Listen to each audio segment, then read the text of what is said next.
If you remember, we have been saying for more than 2 months now, this virus is public enemy number one. 新冠肺炎疫情仍无减退迹象。根据美国约翰霍普金斯大数据统计，截至台湾时间4月1号上午7点，全球已有855007人感染新冠肺炎，42032人因此死亡。继意大利和西班牙之后，美国的疫情近日瞬间爆发。近日有外国媒体就披露一段纽约市医院内的内部惨况，到处都是肺炎患者，不时传来咳嗽声。医护人员形容现场简直成了人间炼狱。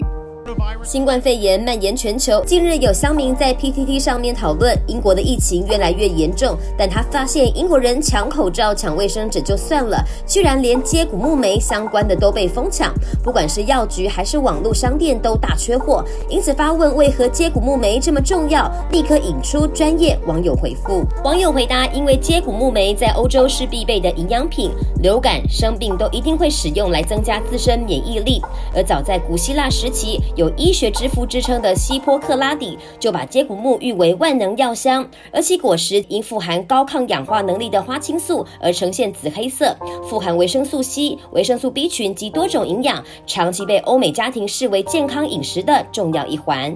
随着确诊案例不断升高，除了戴口罩、勤洗手，自身也需内外兼顾，均衡饮食、充足睡眠跟运动不能忘，适时补充关键营养素，让身体有健康好能量，才是防疫的好对策。